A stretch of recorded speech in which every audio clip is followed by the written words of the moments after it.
Alright, do-it-yourselfers, this is a 2007 Chevy Silverado Super Crew Cab, 4-door, 4-wheel drive. And on the back you have got drum brakes, and it's got brake shoes. It looks like, a big rocking chair arm. It's basically called shoes. In order to change these, you got this big old W clip on here. It goes up, turns into like a W right here on a piece of metal. And over here, you got to pull this spring off first. You pull it off of this latch, you pull this latch off. You loosen up your adjuster here, you pull it out, and then you pull one of these springs off at a time and it falls to the ground. Then you got to pull what is your emergency brake cable off of there, and the best way to do that is release it from up under the cab here where the connector lines are, and deal with that later. It's easier to pull a spring than it is to pull this, so we'll start out by doing that. Now some of this I'll have to use two hands for. What you're going to use is a pair of locking needle nose pliers right here. Irwin is a better name brand than Kobalt because it gives you a little bit of tightening space right there. And then what you got to do is you got to take it and you're going to pull it off of that piece right here. You take it, you can just set the whole thing down somewhere that we know where it's at. It's all in the right directions. And then this piece right here, it just comes right off. As you can see, it's what your spring rests on. And then this self-adjuster right here, you want to take and adjust it. Now this is what you call an adjustment wrench. Basically, it's an adjustment tool. And if it's facing you going down, is going to be loosening it up so you can go down with it. Essentially, you can take it, push it up against this right here, and then you loosen this thing up until it's fully loosened, and then you can pull it out. Now of course, once it's pulled completely out, look at how it goes back on there so you know you put it on the exact way. And make sure that this little clip right here is in line. It's got a little safety clip right there to keep this thing from turning. If this isn't put on there right, that one little ring, and it will roll around through there and it'll screw up your self-adjuster. It's going to make your brakes go all the way out, and then you'll have to stop and take the whole wheel apart just to fix that one problem. So make sure everything stays in line. And this does come apart. Make sure it's got some fresh grease and lube down inside there whenever you put it back together again, so it'll be good to go also. Now the next thing I like doing, I start with this one over here. You can get you a screwdriver and do this, or get you a tool that's made kind of like this with a groove hook on it. And you pop this spring off here. When you pop this off, this brake shoe is going to fall to the ground, and then you'll have to take this one off essentially. But before I take that one off, I usually try to put my actual brake shoe back in on this side, so it'll help hold tension on that spring so that the spring doesn't fall off, and makes it a lot easier to put back together in my experience. You pull it, right there it goes.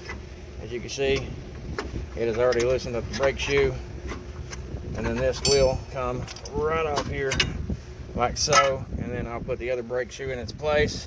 And the hard part is always going to be this spring right here. You got to pull it back and then push it back into that one hole right there.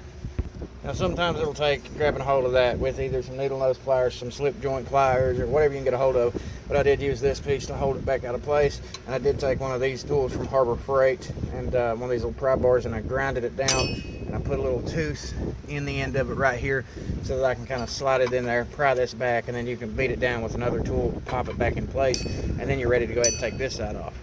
It's the same concept with this side. Find something to kind of pry or pull on, and then you pull it out and it falls right off there. But gently set that spring right down here, and then you can take your brake shoe off.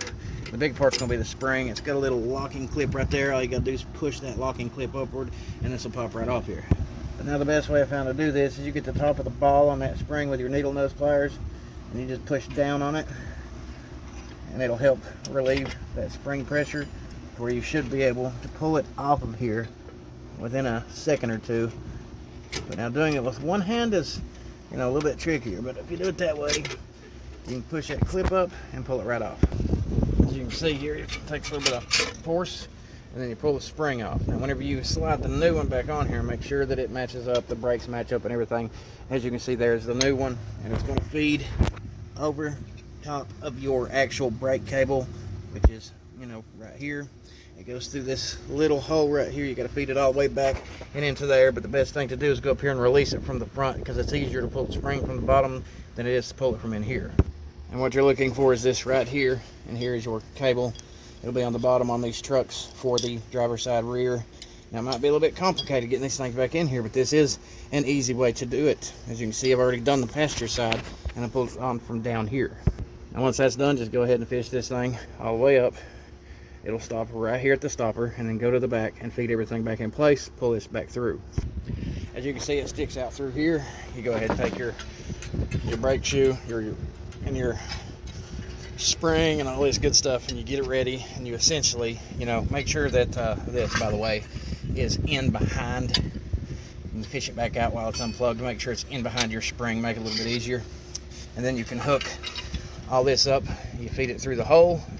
Take yourself, once again, some long nose pliers, and you can hold the back side of it to make sure this thing is held while it locks in place with the spring, because you have to lock it inside of this spring and make sure that it feeds inside of this hole right here. It's got to go right through there as it's locking it in place, and then you push, as you see right here. Now there is that little clip right there, I don't know if you can see it or not, but it pushes down as this comes through, and it holds it up so that it locks it into place, and you ain't got to worry about it coming loose. But you will have to sometimes take yourself needle nose pliers, get a hold of the brake cable in the back here, and then push it the rest of the way in, and it'll lock in place. As you can see right there, as I pulled it in place here, it doesn't come through there, and that little spring is holding it up, and it will hold it up in place. You twist it around, get everything in line, and then do the exact same process to try to get this spring back in the hole right there. Brake shoe is going to look like this.